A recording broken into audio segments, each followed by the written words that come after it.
It started with a single WhatsApp message, an urgent request, supposedly from Ferrari's CEO, Benedetto Vigna, demanding immediate action on a high-value transaction. The message was followed by a phone call, and the voice on the other end sounded exactly like Vigna. Same tone, same cadence, same authority. But what the executive didn't know yet was that this CEO was nothing more than a digital ghost, an AI-generated deepfake built to steal millions. The impersonation was almost too perfect. Every detail of Benedetto Vigna's voice had been replicated. The slight rasp, the Italian cadence, even the confident tempo he used when giving executive directives. It was the kind of precision only advanced AI models could pull off. The fake CEO didn't waste time. He spoke with urgency, weaving a narrative about a sensitive financial operation that needed to be executed immediately. He framed it as a private matter, something that couldn't go through normal protocols, something that required absolute discretion. But beneath that polished voice, something felt off. The tone carried a strange digital smoothness, like every sentence had been sculpted rather than spoken. The intonation never shifted. The pauses were too evenly spaced. It was human, but not alive. The executive felt his instincts tightening. Years of dealing with real executives taught him to recognize natural moments, hesitations, sudden shifts in tone, interruptions. But this voice had none of that. It was consistent, unnervingly consistent. And so he made a decision. If this was truly the CEO, he would know the answer to a question that wasn't rehearsed, wasn't predictable, and wasn't part of any financial directive. A question only a real human would respond to naturally. He took a breath, leaned in, and delivered the curveball that would crack the entire illusion. The question came out of nowhere. Simple, harmless, impossible for a scammer to anticipate. The executive asked, "Which book did you recommend to me last month?" A casual detail only the real Vigna would remember. There was a pause on the line. Not a human pause, an unnatural one. A cold, mechanical delay, like the system was scrambling for data that didn't exist. Then the voice answered. But the reply was vague, generic, completely off topic. The confident tone from earlier vanished, replaced by a clumsy attempt to steer the conversation back to the transaction. That was the moment everything shattered. The executive realized he wasn't speaking to his CEO at all, but to a machine, an AI deepfake, riding on stolen audio samples, trying to mimic a man it had never met. The illusion collapsed instantly. The urgency, the secrecy, the perfectly polished tone, it all made sense now. Someone had built a digital copy of Benedetto Vigna, and they were using it to force a multi-million-euro transfer. But thanks to one unexpected question, the trap had been exposed before the money moved. The executive hung up, heart pounding, knowing he had come seconds away from a catastrophic mistake. The incident sent shockwaves through Ferrari's security team, not because a scammer tried to impersonate a CEO, but because the technology was now good enough to almost succeed.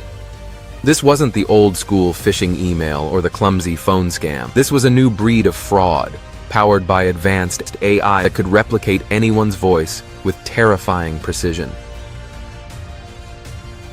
Deepfake technology had evolved faster than most companies realized. With just a few minutes of public audio, an interview, a keynote speech, even a podcast, criminals could train models capable of cloning a voice perfectly. And once they had that digital duplicate, they could weaponize it to bypass the most important security system every executive relied on: trust. This wasn't an isolated attack. Around the world, high-ranking managers were becoming prime targets. Criminal networks were assembling entire voice libraries, cloning leaders from multiple industries, and using those voices to authorize wire transfers, approve confidential access, or pressure employees into bypassing procedures. The Ferrari case demonstrated something chilling.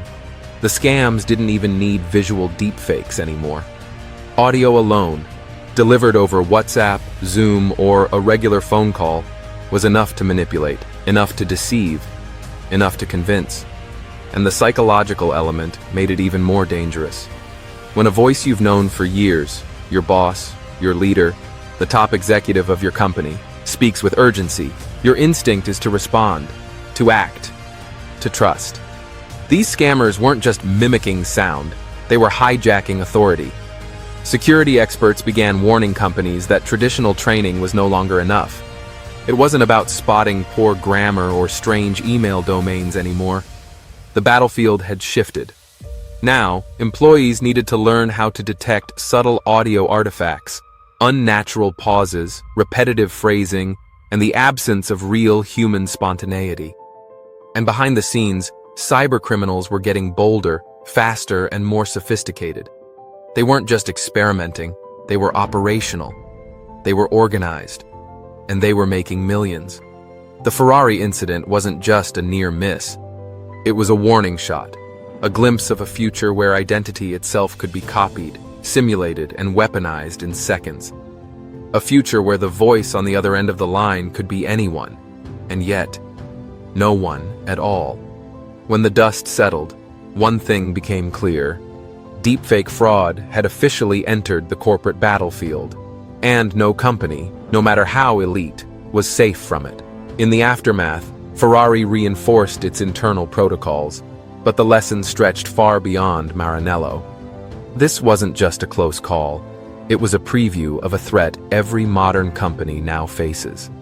Deepfake fraud has crossed the line from experimental tech into a fully operational weapon, capable of slipping past even seasoned executives. The scam worked not because the criminals were brilliant, but because the technology gave them a shortcut to authority. A cloned voice isn't just a trick, it's a psychological lever. It taps into trust, hierarchy, and habit. Most employees aren't trained to question a voice they've heard 100 times before. And that's what makes this new era so dangerous. One urgent call can override years of security training. One convincing voice can bypass layers of protocol. One moment of pressure is all it takes for millions to move in the wrong direction. Because today, the question is no longer, can criminals fake your boss's voice? They already can, with alarming accuracy. The real question is, will you detect the lie before the transfer goes through?